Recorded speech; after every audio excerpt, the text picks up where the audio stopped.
But Hudson Card has announced he's going to play football somewhere else. And he was, at one point in time, the starting quarterback for the Texas Longhorns, ended up losing the starting job. There were rumors going into this year at the end of fall camp, hey, is Hudson Card going to be the guy again? Sounds like he gave Quinn Ewers all that he could handle in fall camp. But Hudson Card, like I said, going to play somewhere else. What is he looking for? Well, the report per ESPN's Pete Thamel is that he's looking for a couple of things. A Power 5 opportunity, so that eliminates some of those group of 5 schools that you would maybe think about for a Texas quarterback like SMU or UTSA or whatever it may be. Could still happen, but not at the top of his wish list. Wants to win. Wants to be at a competitive program that he's going to be able to win some football games on Saturdays. Can you blame the guy? Wants to develop. Now, that tells me that he still has aspirations to be an NFL quarterback. A very crucial ingredient as we break down some potential landing spots for him. Also, a little nugget here. He is supposedly an academic wizard, graduated from the Texas McCombs Business School, which is one of the best business programs in the country. He is apparently, I don't have this confirmed, but apparently looking for an MBA program. So keep that in mind as we go through these schools. I think it plays a factor in where he ends up. But what are you getting in Hudson Card? We talked about what he wants. What are you getting when you get Hudson Card into your program? He's got 22 games of experience. He's going to show up the first day, and he's not going to have that deer in the headlights kind of approach. He knows what it is with college football. He knows the speed of the game. He's going to be able to step in on day one and contribute for you in a meaningful way. Also, a very efficient passer, right around 65% during his time in Austin. He knows where to go with the football. Was he perfect at Texas? No. Does he have room for improvement? He believes so. He wants to develop. But I think efficiency is something you get when you get Hudson Card as your quarterback. And then this is probably the most important thing to me when I'm looking at the potential of what Hudson Card can be for a program. He is a really good athlete. Like Charles Power, our director of scouting here at On3, talked a lot about how explosive he was in short spaces and short movements. In today's college football, that's less so a, necessity. I'll rephrase that. That's less so something you want, more so something you need in the quarterback position. I mean, just ask Ohio State. You saw C.J. Stroud against Michigan, who C.J. Stroud's one of the best quarterbacks in the country, but they would have been, I would imagine, excited to be able to call some quarterback run plays during that game and be able to soften up the defense that way. I'm not going to get into that too much, but where do we see Hudson Card potentially landing? I think it's a very interesting conversation because he, in my eyes, is a Power 5 starting quarterback that just never really landed in the right situation. So let's break down a couple of these schools. I got 4.5 for you. That half will make sense as we get into it. First school I'm looking at, UCLA. It's a style fit. It's a quarterback-friendly system in Chip Kelly's offense. No huddle, no mercy, all that. It comes from an RPO system in Steve Sarkisian. So I think there's some translation there. UCLA is competitive in the Pac-12. The Pac-12 year after year is going to be a dogfight. That's the way it looks for the foreseeable future. And I think Hudson Card and UCLA could really do some damage in that conference. Here's another thing to look at. Hudson Card went to Lake Travis High School in Austin, then went to Texas, also in the city of Austin. You would imagine there's maybe some desire for him where he plays his next college football eligibility out is to maybe reinvent himself a little bit, to maybe get away from what he's known his whole life and go get your graduate degree on the beach. Sounds pretty nice to me. Not a lot better places to go and reinvent yourself than LA on the West Coast. So keep an eye on that. I think UCLA makes a ton of sense. Also academically, it's UCLA. If that's important to you, I promise you UCLA will check that box for you and check that box with flying colors. If you haven't yet subscribed to the channel, we'd love to have you at the party. Also, follow me on Twitter and Instagram at JDPikel. NC State is another school that's probably going to be on the leaderboard for a lot of these other where's Hudson Card going videos or articles. The reason why Tim Beck was the offensive coordinator at Texas that got Hudson Card to Austin, or got him to commit to Texas, he is now at NC State.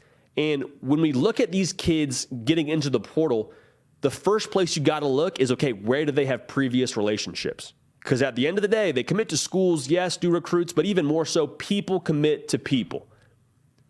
Hudson Card committed to Tim Beck. And that's just the reality. So With Devin Leary, you're assuming going pro.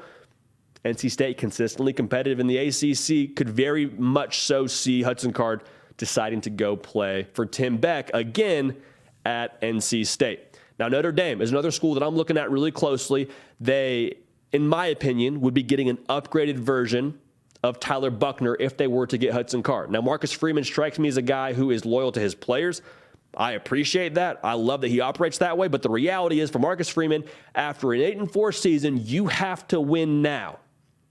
They're patient to a degree at Notre Dame, but they're not going to tolerate another 7-5 season, or if you were to go 8-4 again. I think they want to see some improvement, and Hudson Card could be a guy that infuses some experience, brings that dual threat capability that Tyler Buchner brings, and I think potentially more efficient than what you would get with Tyler Buchner. Also, a little wrinkle here. Relationship with Tommy Rees out of high school. Tommy Rees recruited him at Lake Travis. Notre Dame also has a top 30 MBA program. So if that's important to you, checks a lot of boxes, going and getting a great MBA degree, playing for a competitive team in Notre Dame, and it helps Marcus Freeman. I would imagine Marcus Freeman and Tommy Rees would make a really competitive pitch to Hudson Card to get him to South Bend. Last school I'm looking at here, bit of a dark horse. What about Florida? They're going to be in need of a transfer portal quarterback. What if AR leaves? Do you believe Jaden Rashada or Jack Miller is the guy to get you where you want to go at Florida? I have my reservations. I think Hudson Card is a fit stylistically with Billy Napier. And then in terms of being developed, Billy Napier, a former college quarterback, so I think they could mesh well there. And then also, if you want to develop and get to the NFL, if you play in the SEC and you're Hudson Card, that tape speaks for itself if you put some good stuff on tape. We don't have to question, the level of competition if we're evaluating you for an NFL team. You're good with us. Go ball in the SEC. I promise you, the scouts will feel really good about drafting you then. So that's another school to watch. In terms of competing, in terms of where Florida is from a wins and losses perspective, I think that roster's close. Two of the best young backs in the country, in Trevor Etienne and Montrell Johnson. I think Florida is close. You get a quarterback like Hudson Card into that roster, it could be a match made in heaven. There's a lot still that has to play out about that, but I think that could check a lot of boxes and be a very mutual beneficial relationship. The half that I was talking about when I said 4.5 schools, what about Tom Herman? He is currently in broadcasting, which is great, but it sounds like he wants to get back into coaching. I don't know if he'll end up at a Power 5 school. I don't know if that's a deal breaker, but Hudson Card, going back to tracking relationships, originally committed to play for Tom Herman at Texas. So I think there is some mutual interest on both sides there. And you would imagine if you're Tom Herman and you get a job, and with the day and age of the portal, hey, you got to win now, I think he would very much so go after Hudson Card and get him into his program. So we'll see what happens there. Tom Herman would still have to get a college job, which is not a given, but just something to keep an eye on. That's one domino that if that falls, could be very interesting in tracking Hudson Card. So to recap it, UCLA, a ton of sense. Stylistic fit, it's UCLA. Academically, that's a great fit. And if you want to get away from what you've known your whole life, LA is a pretty good distance, a pretty good option to go if you're Hudson Card. NC State, Tim Beck, people commit to people. Tim Beck and Hudson Card have a previous relationship. Makes sense to me. Notre Dame, great NBA program. They need to win now. And I think they would be very fortunate to get a guy like Hudson Card into their program and infuse that kind of experience. Also, relationship with Tommy Rees. Then Florida, it's a bit of a stretch, but I think that would check a lot of boxes from a development standpoint, from a professional stock standpoint. And then Billy Napier being a college quarterback himself, I like the fit with him and Hudson Card. Also the style of the offense. Keep an eye on Tom Herman. So that's Hudson Card for you. Someone's going to get a baller. I'm just telling you, just because you haven't seen him starting the last couple of years at Texas doesn't mean the kid can't play. Was a 4-star out of high school. He's going to be a starting quarterback this time next year or next season for some Power 5 program if he chooses to do so. So Hudson Card, I would imagine, will have no shortage of potential suitors when it comes to the transfer portal. Hey y'all, thanks so much for watching. Subscribe to the channel here to make sure you don't miss an episode of The Hard Count. Also be sure to check out other videos on the On3 YouTube channel.